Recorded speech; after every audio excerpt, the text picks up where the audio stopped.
Jaya.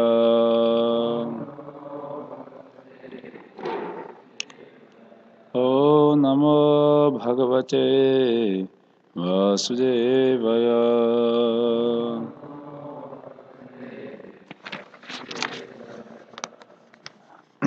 Canto 5, Chapter 18, Verse 12. Yasyasti bhaktir bhagavatya kinchana sarvair gunaish tatra samasate sura rava bhaktasya kuto mahatguna manorite nasati dhavato bahi. Jai, Hare Krishna.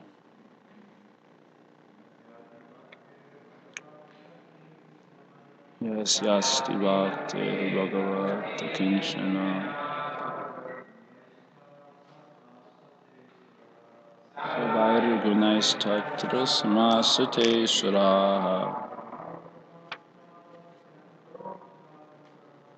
Rava Bhaktasya Kuto Mahaguna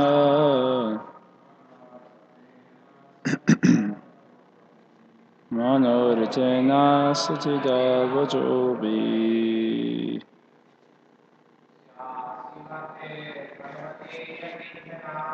Yasyasti Bhaktir Bhagavati Akanchana Sarvar Gunais Tatra Samasate Sura Rava Bhaktasya Kuto Mahaguna Manoritena Satida Vajobi. Mothers, Yasyasti Bhaktir Bhagavati Akanchana Sarvagnanais Tatra Samasate Sura Ravabhaktasya Kata Mahaguna Manorite Nasati Davajubi. Yasya, of whom, Asti, there is, Bhakti, devotional service, Bhagavati, to the Supreme Personality of Godhead, Akinchana, without any motive, Sarvai, with all, Gunai, good qualities, Tatra, there in that person, Samasate, reside, Sura, all the demigods, Harau, unto the Supreme Personality of Godhead, Abhaktasya, of a person who is not devoted, Kuta, where, Mahatguna, good qualities, Monoratina, by mental speculation, Asati, in the temporary material world, Dhavata, who is running, Bahi, outside. Translation and purport by Srila Prabhupada Ki Jai. Translation: all the demigods and their exalted qualities, such as religion, knowledge, and renunciation, become manifest in the body of one who has developed unalloyed devotion for the Supreme Personality of Godhead, Vasudeva. On the other hand, a person devoid of devotional service and engaged in material activities has no good qualities.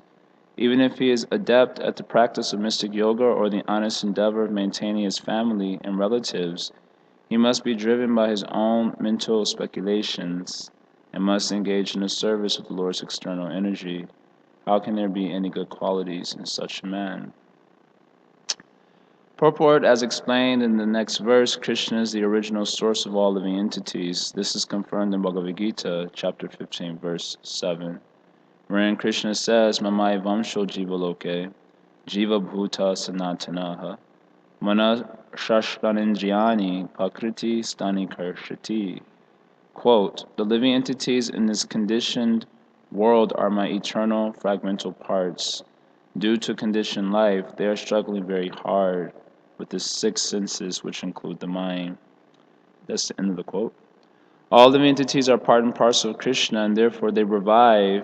When they revive their original Krishna consciousness, they possess all the good qualities of Krishna in a small quantity. When one engages himself in the 9 processes of devotional service, Shravanam, Kirtanam, Vishnu, Smaranam, Parasevanam, Archanam, Vandanam, Dasyam, Sakyam, Atmanivedanam, one's heart becomes purified and he immediately understands his relationship with Krishna. He then revives his original quality of Krishna consciousness. In the Adi Leela of Chaitanya Charitamrita, chapter 8, there is a description of some of the qualities of a devotee. For example, Sri Pandit Haridas is described as being very well behaved, tolerant, peaceful, magnanimous, and grave. In addition, he spoke very sweetly, his endeavors were very pleasing, he was always patient, he respected everyone. He always worked for everyone's benefit, his mind was free of duplicity, and he was completely devoid of all malicious activities. These are all originally qualities of Krishna, and when one becomes a devotee, they automatically become manifest. Sri Krishnadas Kaviraj, the author of Chaitanya Charitamrita, says that all good qualities become manifest in the body of a Vaishnava, and that only by the presence of these good qualities can one distinguish a Vaishnava from a non-Vaishnava. Krishnadas Kaviraj lists the following 26 good qualities of a Vaishnava. Number 1, he is very kind to everyone. Number 2, he does not make anyone his enemy. Number 3, he is truthful. Number 4, he is equal to everyone. Number 5, no one can find any fault in him. Really? Number 6, he is magnanimous. Number 7, he is mild. Number 8, he is always clean. 9, he is without possessions. 10, he works for everyone's benefit. 11, he is very peaceful. 12, he is always surrendered to Krishna. That's the important one. 13, he has no material desires. 14, he is very meek. 15, he is steady. 16, he controls his senses. 17, he does not eat more than required. 18, he is not influenced by the Lord's illusory energy. 19, he offers respect to everyone. 20, he does not desire any respect for himself. 21, he is very grave. 22, he is merciful. 23, he is friendly.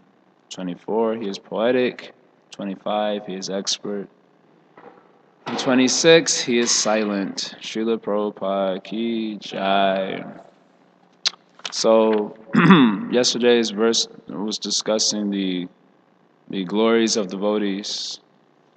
And today's verse is discussing the result of association with devotees. And the result of association with devotees is that one develops bhakti. So that's the first line. Yasyasti bhakti. Bhakti. One develops bhakti by association with devotees. Krishna bhakti, janma mula haya sadhu sangha. The root cause of the development of Krishna bhakti is sadhu sangha. And then what type of bhakti is then described? Bhagavati akinchana. So he develops akinchana bhakti, or akinchana, Prabhupada translated here as without motive. Anyway, he develops pure bhakti for Krishna. Only by pure bhakti can you grab the attention of Krishna, or can you bring Krishna into your heart by pure devotion that is not motivated by material desire, that is not covered by monistic types, forms of knowledge or materialistic activities. Anyabhilashita shunyam jnana karmadya navritam. And it is favorable to Krishna, anukuyena, Krishna nushilanam. It is constant endeavor to please Krishna favorably. So this is the definition of pure bhakti. So that type of bhakti with that type of bhakti, one can bring Krishna into one's heart. And by the bringing of Krishna into one's heart, then the effect of such an appearance is described in the second line. Sarvari gunais tatra samasate sura. All the good qualities of the devatas can be found in such a person.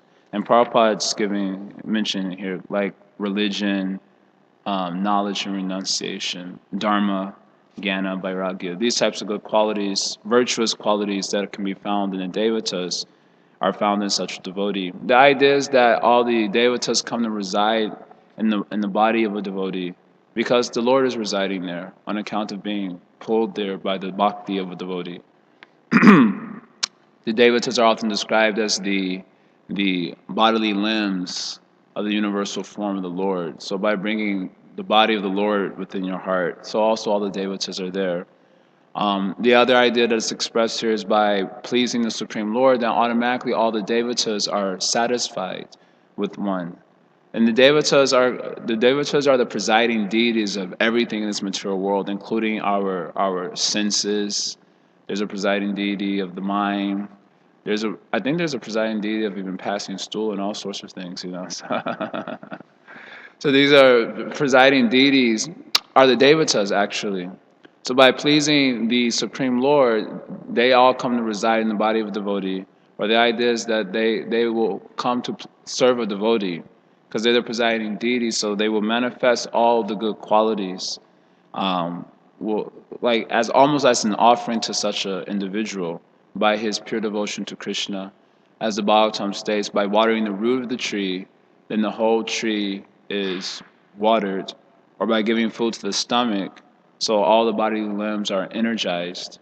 So also by service to the personality of Godhead, all the devatas become satisfied with such an individual. They come to reside in his body, and they manifest all the good qualities in such a person without any fault. So that's the important point, is that all the good qualities of God and the devatas come to reside in a devotee without any fault. So one may think, how is it that virtuous qualities can cause any fault? The idea of a virtuous quality is that it's devoid of fault. But in the material world, virtuous qualities are accompanied by many faults when independent of the personality of Godhead. So that's described in the second verse. Harava bhaktasya kuto mahaguna, that if one is a bhakta, if he's not devoted to the personality of Godhead, then all this, where are the good qualities? Mahaguna, where are the good qualities if he is not a devotee?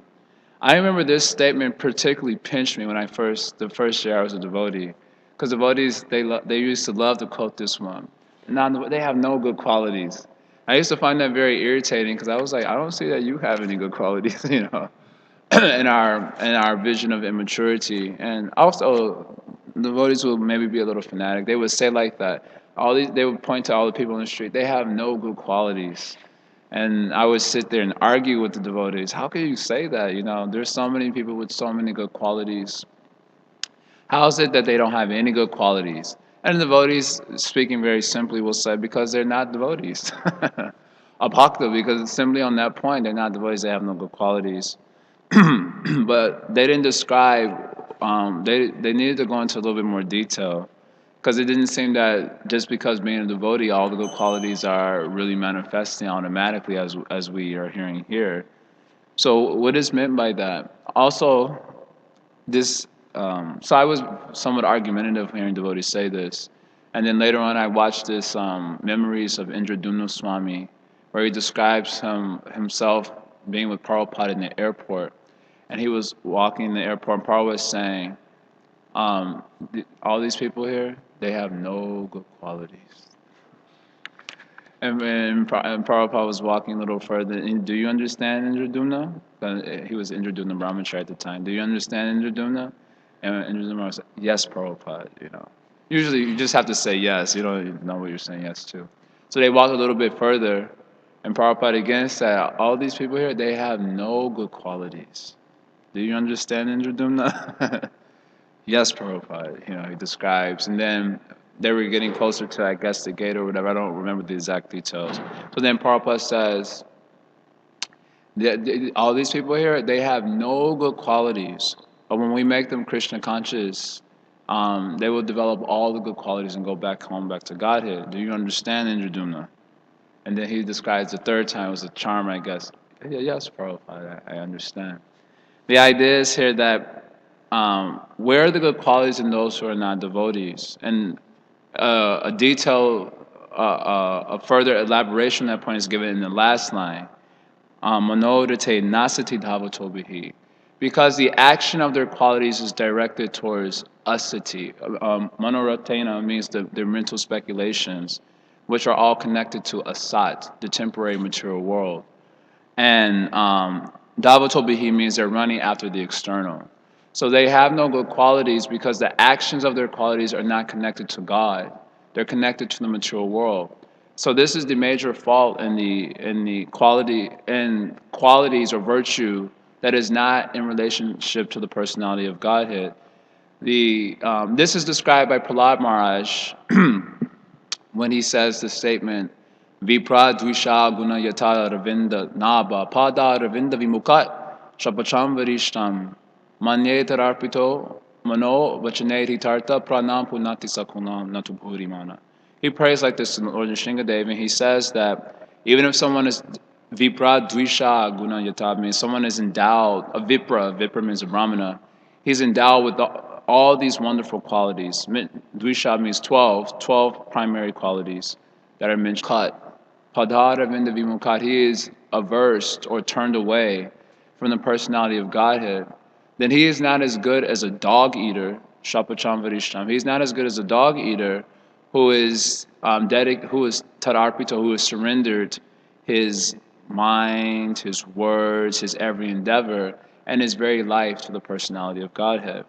And then he describes the reason why. Punati Kulam not Tubhuri Mana. He says because such a Brahmana cannot even purify his family, whereas the dog eater can purify his whole family. And the idea here is that he has these good qualities, but they manifest a fault along with the good quality. And the fault is that he becomes proud, that I have so many good qualities. And he's not devoted to the personality of God. So the actions of those qualities are directed towards matter, not towards Krishna. And he becomes proud of those qualities. Look how wonderful a person I am. So because of that pride, he's not able to purify even himself, what to speak of his family. Whereas the devotee who's dedicated every action, thought, mind, and so on to the personality of Godhead, he can purify his whole family. So this verse expresses the point that I think is similarly being made here, that where is the good quality of those persons who are not devotees when their every endeavor is just serving their mental speculations and not serving the personality of Godhead? Then where is the good quality to be found in them? Similarly, such good qualities create bondage to the material world. Interesting enough, normally we think of virtue as creating a good situation and so on. But the actual virtue minus Krishna consciousness creates bondage to the material energy. That's exactly what Krishna speaks about in the 14th chapter of Bhagavad Gita when he says the mode of goodness binds a person to the material world. It's like a golden chain. A golden chain is still a chain, nonetheless, but it's a golden chain. So mode of goodness is better than mode of passion and ignorance, and yet it binds one to the material energy. And the idea is that because one becomes attached to those good qualities, rather than being attached to God, he's attached to his good qualities, and and so they serve to act as a rope binding him to the material energy. So where are the good qualities of such a person? Also because the mind and the material energy, this is why Prabhupada, one reason why I think Prabhupada quotes this verse from Bhagavad Gita chapter 15:7, Mavai Vamsho Jiva Loke. So the Jiva, the soul, is a particle of Krishna, or part and parcel of Krishna, eternally.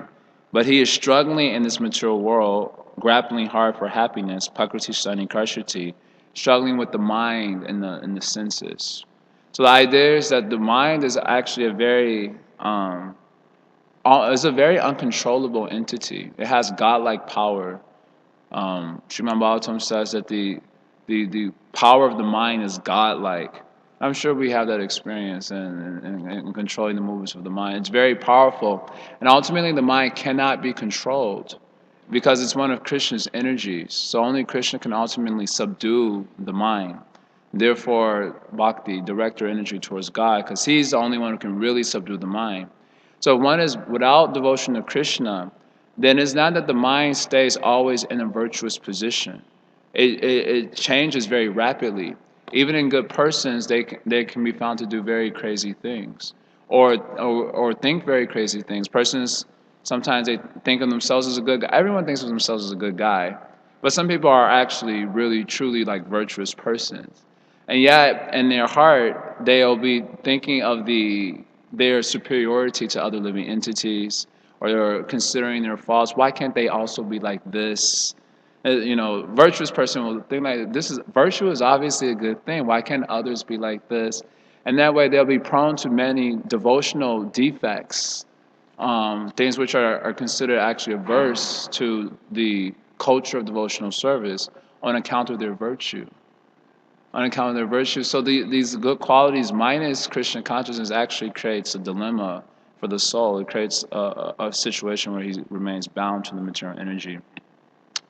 So therefore, it's that Prabhupada's giving a list of 26 qualities here, and out of this, from Chaitanya Charitamrita, and out of this list of 26 qualities, one of them is considered the primary quality of a devotee, and the rest of them are considered secondary qualities. The primary quality of a devotee of Krishna is that he surrendered to God. That's the primary quality that has to be there. And these secondary qualities just help to magnify this one quality, or they help to express surrender to Krishna in variegated ways. But the main quality is that one is surrendered to Godhead, and that surrender is expressing itself through these secondary characteristics.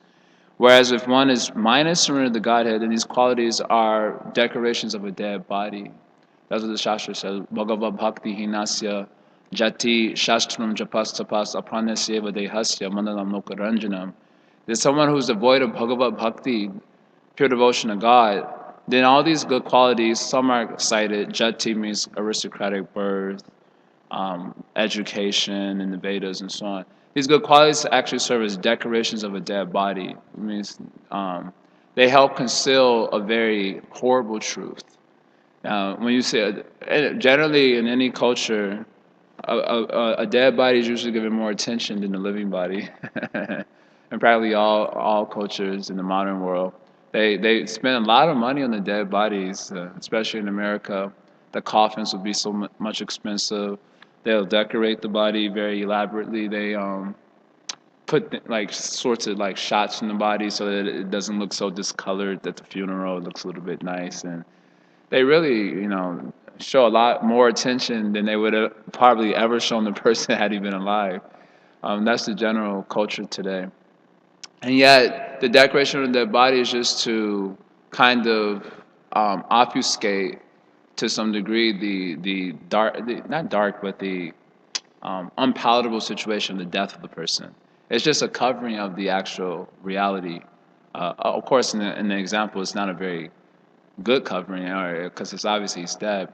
But the idea is that similarly, one who's lacking Bhagavad Bhakti, that's a very ugly reality, one who is devoid of devotion to God.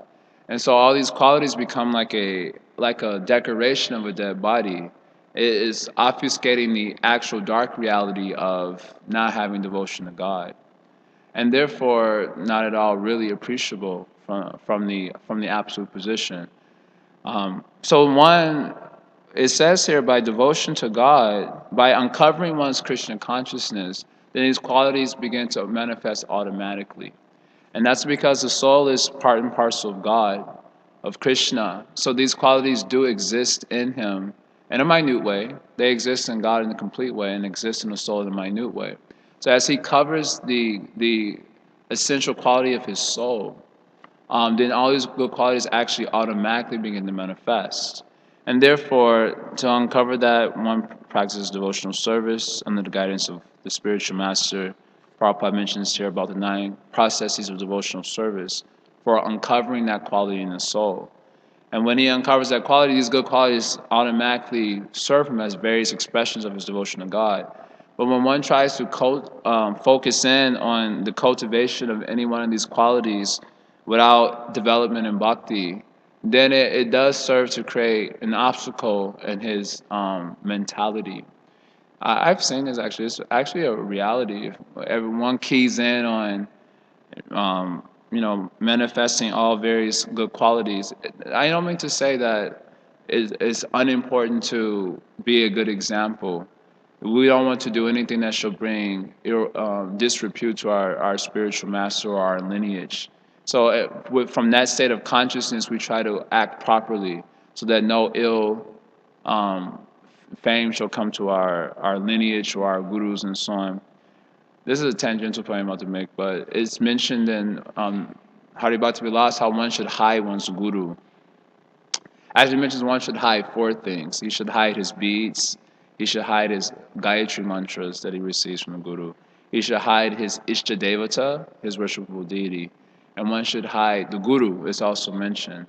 And I often joke with devotees, the reason that we should hide our guru, because when we look at if they shall look at us and connect us to our gurus, we'll bring great ill repute to our guru.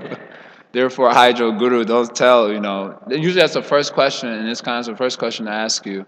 Well, maybe the first thing they ask you maybe is your name. And then after they ask you who's your guru or who you're aspiring for. But it's mentioned in the Shastra that one should actually hide one's guru. I joke this is the reason why, because we don't want to bring embarrassment to him by our own lack of Christian consciousness. But the idea is that we don't want that trouble coming to our spiritual master, so we try to act in a way that will be pleasing and will not bring ill fame to the spiritual master, to Krishna. And that way, with such a consciousness, good qualities begin to start manifesting themselves.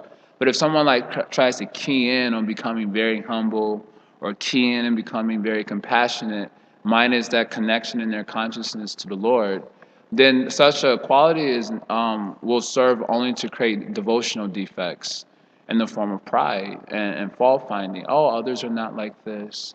Others are not manifesting such good qualities. These types of defects start to appear in the mind because of keying in on just manifesting good qualities without seeing the essential quality. It is also a fact that a person who has dedicated his energies to God and Krishna may not immediately manifest all the good qualities. That is mentioned by the verse like Apichet Sudaracharo Bachate Mamananya Bhak, that someone does some very abominable activity. Sudarachara means very abominable. But he is a Nanyabhak, he's surrendered to the Supreme Lord.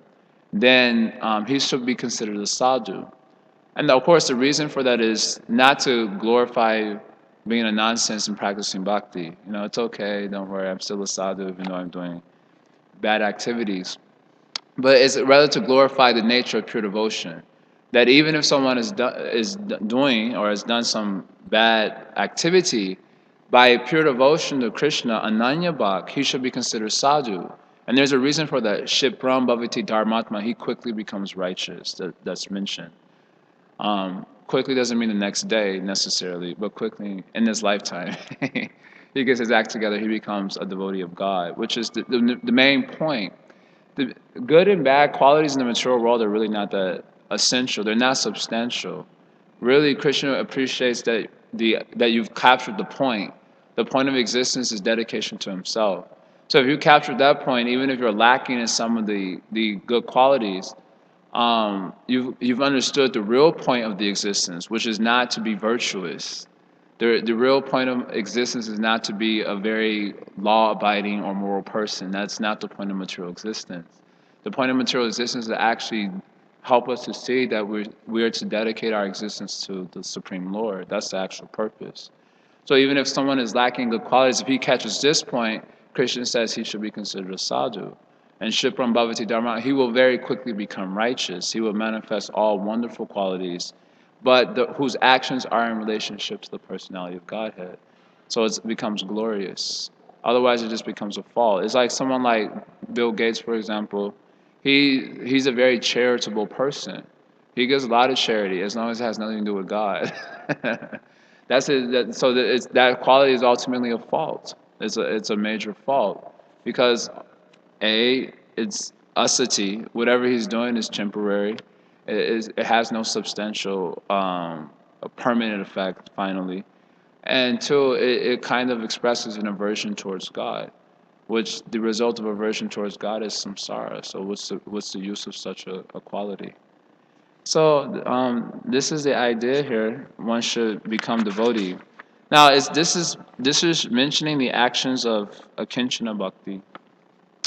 So bhakti that is without a motive or material motivation. That type of bhakti begins to, and the nectar devotion is described as what is that? The six characteristics of pure devotion are there. The first one is that it removes kleshagni, and then the second one, shubhada, that it bestows all auspicious qualities. And then this verse is actually quoted to illustrate that point. So it is understood as devotees overcome their anarthas, these types of devotional qualities begin to manifest themselves. And one is glorious. Otherwise,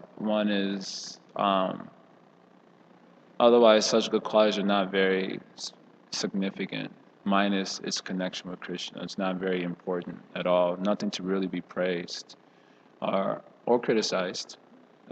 It's just insignificant as such. So are there any questions? This is understanding the verse. Okay. So. Yeah, you were to ask something.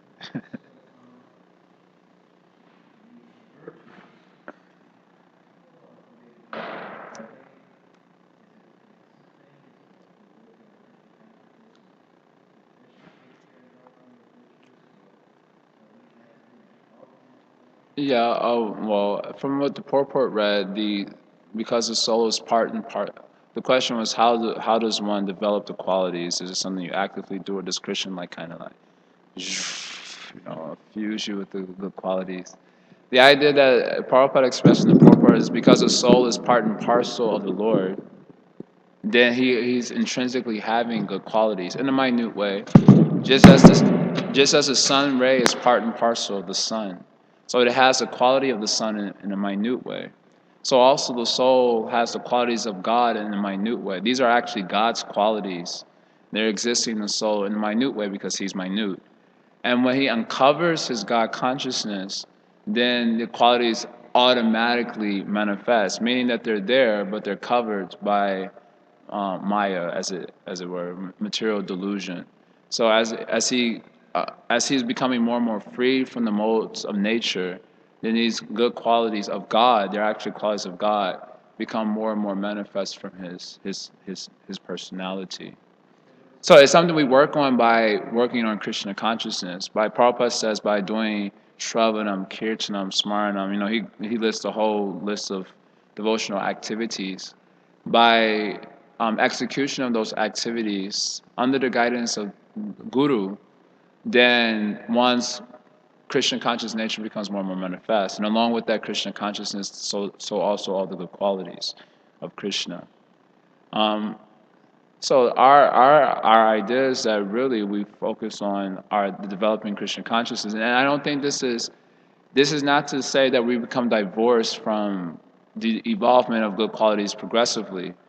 Like I said, when we think of, I don't want to do anything that shall bring any ill fame to my guru, that shall bring any ill fame to Krishna, then automatically, from that mentality alone, which is a devotional mentality, you do start to automatically manifest certain virtues that will not bring any ill repute to Krishna.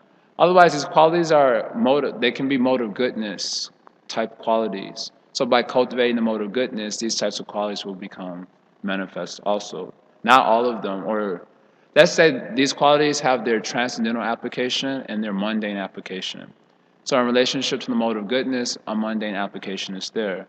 But then such qualities ultimately serve as a defect, a devotional defect at least, and the very least a devotional defect. And furthermore, because the modes of nature are always fighting for competition, those types of virtuous qualities are not sustainable. At best, they're sustainable in this life. When you die, you get a mode of passion body or something like that. So in that way, it is the qualities in a transcendental sense become manifest as we manifest Krishna consciousness. So it's not exactly like a fusing from Krishna. It's more like they're there, but they need to be unraveled. Um, the modes of nature need to be unraveled by our progressive Krishna consciousness.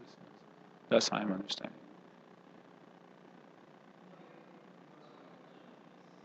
Oh, is it? Okay. Okay. Fantastic. Hey Krishna, thank you for your class. So first we need to accept God in our hearts, and then these qualities will like show up and develop. Yeah, we can think, yeah, because I did describe it like that in the beginning by inviting Krishna into our heart. Then all the devatas are also there, and all these qualities begin to manifest. Inviting Krishna into our heart is not like a one-day event. One day I opened up my heart and said, "All right, Krishna, now you can come in." I cleaned up everything good. Inviting Krishna into our heart is called sadhana bhakti. So sadhana means spiritual practice, moving step by step towards Krishna. So that's when I say inviting Krishna to our heart, I mean by doing devotional service, we're progressively inviting Krishna into our heart, pulling him more and more towards us, and we're being pulled more in towards him. So then as we come closer to Krishna, then we become more and more, our spiritual qualities become more and more manifest. As I said, if you come closer to fire, you become more and more hot. So as we become closer to Krishna, so we become more and more spiritually empowered. And So you might have these qualities like in this process, but the whole manifestation of them is gonna be when you're gonna that's right. have Krishna. That's right. That's right. They become more and more manifest as you become closer to Krishna. That's right. And there's Siddharth Prabhu. Oh, okay.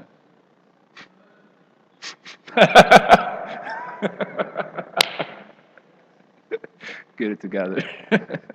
Hare Krishna. Thank you for your class. On the subject matter of good qualities, I'm trying to understand something a little bit more deeply. The nature of offenses. It seems like there's two types of offenses. One that could be born of like just due to our bad qualities. We're like, we're envious by nature, or we like to find fault with others. But then there's also offenses that are born out of a lack of like devotional sentiment. Like for example, not having regard for the holy names. You know, not seeing the value of the holy name over the names of the demigods. Is that correct? Is that the proper way of looking at it, or maybe I'm missing something? Well, the second point to me seems just due to some level of ignorance, which I guess you can say is a bad quality, to be ignorant of the spiritual truths of Christian consciousness. Like you gave the examples of not valuing the holy name, which is an offense, or considering the holy name to be equal to the devatas, which is an offense. That's just due, it seems to me, due to a lack of spiritual understanding or realization, which is a fault. It's an anartha. It's a type of anartha. It's called tattva brahma or tattva vibrahma. So it's a fault or also a bad quality, so to speak. Anarthas means bad quality essentially. So I think the two are connected. That offenses are due to bad qualities that are in our characteristics, including the bad quality, as it were, of being ignorant of spiritual truths. That's a bad quality. And some devotees even find that to be a-okay. It's not even important to be so much edified in the spiritual truths of Christian consciousness. Um, just as long as you're doing service, but you don't realize that the service has to be edified. Service begins with faith, and when faith becomes well informed, it becomes the key to our further progress in devotional service. So, although one may be faithful, his faith shall be well informed by spiritual knowledge. Somebody again, and to dismiss the importance of that is a fault or a bad quality. And then, yeah, such bad qualities will lead to various types of offenses. For example, not understanding the different Vaishnava Tattva, for example. Vaishnava Tattva, what is a Kanishta Adhikari? What is a Madhyama Adhikari? This can lead to various offenses in our activities. So ignorance is a type of bad quality, which definitely leads to offenses. But the offenses can be brihat or it can be anu. So brihat, big offenses means when done with intention to cause harm or hurt. This is a type of what's called a major offense. And a small offense means when it's done because of ignorance. It's done inadvertently due to the influence of ignorance. And it certainly slows down a person's progress, but it doesn't extinguish it. Whereas offenses that are done intentionally to cause harm or hurt and so on actually extinguishes a person's, it has potential to actually completely extinguish a person's devotional sentiments. In other words, until our Christian consciousness becomes well informed, we do inadvertently commit offenses. But those types of offenses don't kick us out because it is inadvertent and it is due to ignorance. Now, if we're satisfied in our ignorant position, then our movement will be very slow.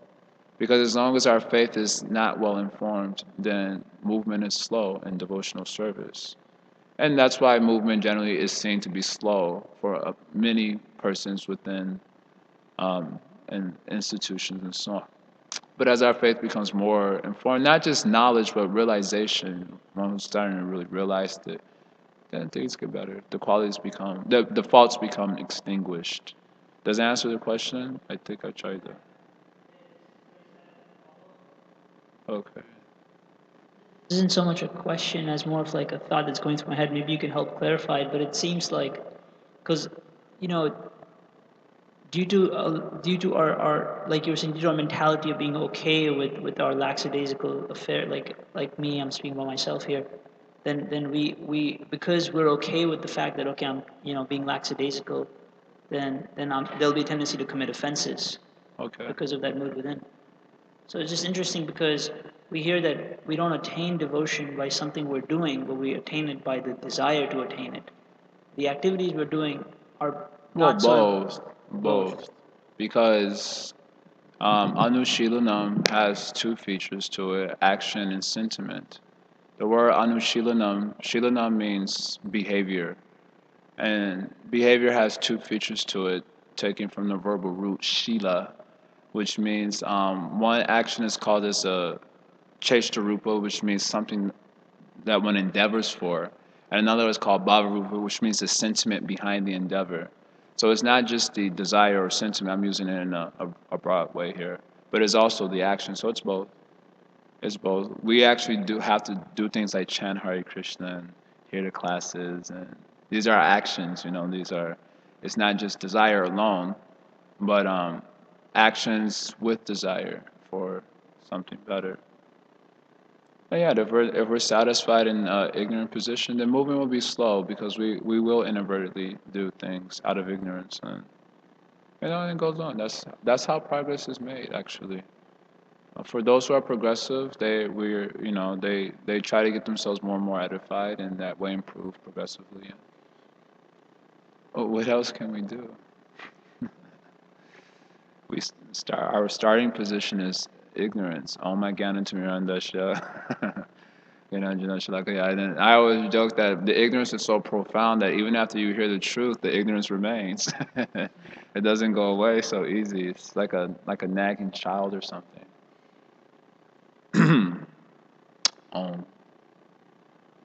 Siddhartha, Prabhu, you want to say something?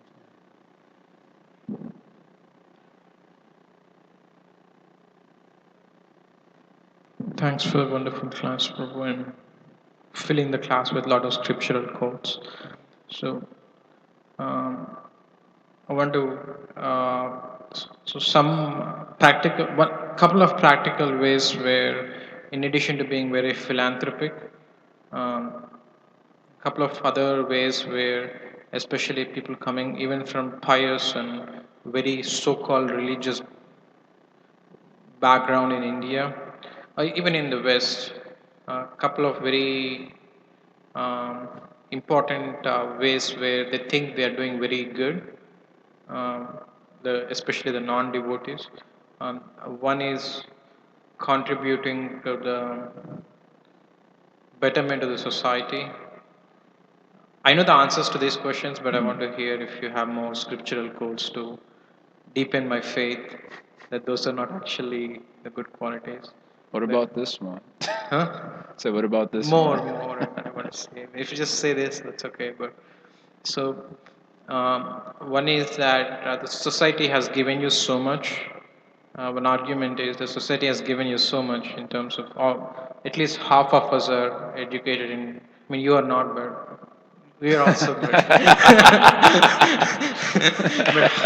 but we are half and half perhaps, but we are funded by public money, our so-called material education, but we are not giving them anything back. Uh, so it's like they gave you their money and you're not paying them back. It's almost like a loan, but not a loan on a Well, paper. when you give that example, the first verse that comes to my mind is Devarshi Bhutapta Nirnam Pritrirnam. You know this verse? Yeah. That's the first verse that comes to my mind. That who's indebted to the devas and the rishis and the bhutas and the forefathers and the kings and the public. If one is surrendered to the lotus feet of Lord Mukunda. You know, that's one verse that immediately comes to mind. And then the verse after that says, even if there is some sinful reaction for doing so, the Lord will purify the devotee within his heart. So there is no loss. Another verse that comes to mind, 1:5:17, where Narada Muni says, even if someone abandons all his duties for bhakti, and due to his bhakti being abhajatam, being not fixed in bhajan, he gets attached or commits of offense and falls down. What is the loss for him? Whereas if someone remains totally dedicated to duty and all the things that come along with that, philanthropy towards the society and so on, what does he gain? Simply he dies at the end. Nothing to be gained. There are many, of course, there's tons of verses, but these are verses that immediately come to my mind just by that statement. I'll finish my question. Yeah. Finish my other thing.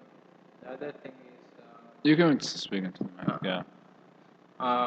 another common, like you mentioned in your other class, that also contribute to the progress of society by having a family, and having a family is considered a good thing. Mm-hmm. Not having a family is considered a bad thing from time immemorial, right from Daksha. Uh, I mean, that's a time immemorial thing. I mean, they consider that to be the religious thing. Yeah. So, while doing both these things, we are really disappointing and earning the wrath of so many people, like parents and people who, like when we walk in the street, people they don't say perhaps if they are somewhat pious or they have, but most people at least think that, especially if they come from that see as so much of my salary, like Prabhupada Maharaj also gave some example. So much of my salary went into this is going into this person, and this person is doing nothing. So I guess my question is, where are we? I mean, it's sometimes you even say that you're not a devotee, you're just trying to be a devotee. So when I'm not even a devotee, I'm just trying to be a devotee. I mean, how appropriate is it for me to uh, just abandon the duties and saying, hey, Bhagavatam 5:18:12. Uh, I have all good qualities. You don't have any good qualities, and I don't really need to do this. Devarshi would have some verses to back me up. Uh, Well, the operative principle probably is guidance of a guru. That we'll just keep that's always there. As an operative principle, how I should conduct myself according to my level of faith. But in principle, as far as the presentation of Bhagavatam is concerned, as soon as a person gets faith and bhakti, then he's got qualification just to focus on that. As soon as he has particular faith. Now, according to the particular type of, because people need individual guidance according to their where they're at. So someone may guide a particular person who might be particularly attached to those types of mundane ideas. So they might give him or her such guidance to carry on with those activities, but offer all the fruits unto Krishna. This is called Aropa Siddha Bhakti. We discussed this in Bhagavad Gita class last week. It's called Aropa Siddha Bhakti. It's not, those duties are not intrinsically devotional, but if you offer the fruits of those activities to Krishna, they take on the quality of bhakti. Now, a particular guru may advise his disciple like that, seeing him very attached in that particular way. Another guru may tell them that it's not at all important, just focus on this particular point, that will be good for you. And then, if he's committed and surrendered to his guru, he will follow that. But in principle, as soon as a person gets bhakti, he's qualified just for that alone. But in order, again, like I said, in order to make his devotion well informed, there's the principle of Guru Padashraya in the very outset of devotion. And then the Guru may, seeing the individual, give a particular type of guidance to him. Otherwise, none of these things are actually essential or important. A person could really just chant Hare Krishna, render services in the temple, bas. And even if, as Narada Muni says, even if it's a budget time, even if it's imperfectly done, you said, I mentioned many times, we're not even devotees, we're just trying to be devotees, good enough. It's a good start because you have faith in the objective of pure devotion, the objective of Krishna consciousness. So even if you were to just fully focus in on that alone, in principle, according to the Shastras, that's A-okay. That's Swarup Siddha Bhakti. And I already told so many funny stories about the powerful effects of Swarup Siddha Bhakti. I mentioned, the one story where the mouse was on the altar eating ghee wicks every day. And one of the ghee wicks he ate caused his body to catch on fire. And so the Supreme Lord took that as an arti offering, And so in his next life, the mouse took birth as a queen who was attached to offering the arti to the Lord. And then the life after that, she attained the spiritual world. Another one was a bird got caught in a hunter's nest, and a dog took the bird off the nest and circumambulated the temple. So that bird, who was just on the verge of death, got the benefit of circumambulation of the Lord. And in his next life, he received something like spiritual world or some type of liberation or something.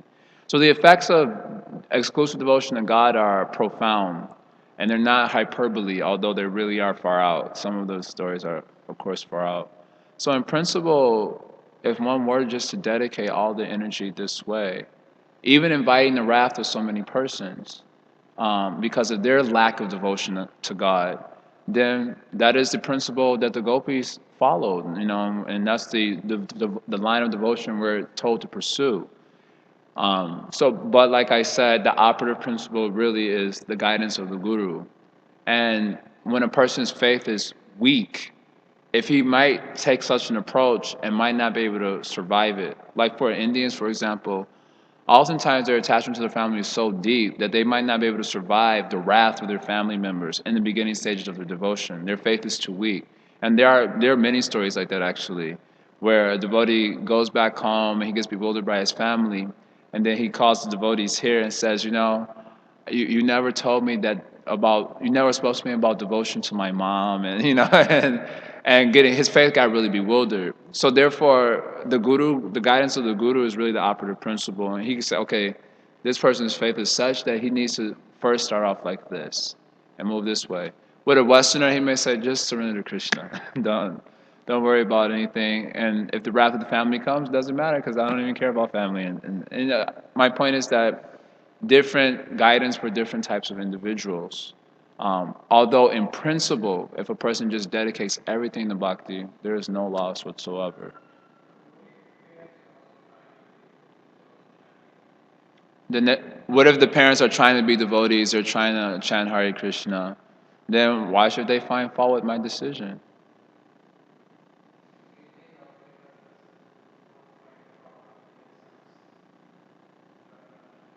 Well, what's wrong with that? If they're Yeah, so I do find this a lot. I remember when I moved to Chowpatty, and not moved there, but I stayed there for 2 months, and this was in 2007. And I went back with a godbrother who was moving to Chowpatty permanently, and his parents were 16 rounds and everything, and he still had to lie to them that he was joining the ashram. Had to lie to his family that he was joining the ashram. He said, "I'm going there for some training." And I'll be there for a few months just for some training, and then after that, we'll see. And then, so we were talking, myself, this devotee, and another devotee, we were talking, and one devotee who was been in Chowpatty for over 10 years at that time, he said, "Oh yes, I've been telling my family for the last 10 years I'm going for training." I'm going for training. And then the other devotee said, "Well, don't they know? It's like 10 years." He said, "They know, but they can't accept." So I just keep telling them for training, for further training. Yeah. And even though these are devotee parents, Ramanand Prabhu. He's a big devotee there. I'm sure Yeah, you know him. yes, of course. He keeps telling his mother that as soon as I translate Chetan Charitamrita, some book, to Marathi, I will come back and marry you and stuff. Yeah, so And he knows that's not going to happen in his yeah, lifetime. no. So like this, the attachment is strong, and we want to honor that. At the same time, we have to honor Krishna. We can't forget that Krishna is our eternal Father, and we've been neglecting him for a time without beginning, like a very long time. So we ultimately, our hearts are of course plunged due to the material identification. These are my parents, so that makes it, the how you say, the turmoil in the heart felt very acutely, and therefore the position of the gopis was glorified so much, because we do feel that. But at the same time, while trying to respect and honor our parents, we have to also honor Krishna, and getting a situation where we're able to do that without feeling eaten up inside. So we need guidance of a superior who can help us deal with such a situation when it comes. Seeing our situation, he may say, okay, you have to do it like this first until your heart becomes stronger, and then you transition this way. I know many devotees in Chaupadi, one that I'm very close to. He joined the ashram. His mother was single parent, not single parent. I think his father um, died young or something, and his mom was raising him by himself, and he joined the ashram. He worked for like a period of a year or two, gave everything to his mother, and then joined the ashram. It was very devastating for her, obviously, and yet honoring Krishna, he made such a decision. I don't imagine such things are very easy. Therefore, that's why I said in the beginning, the operative principle is guidance of a guru.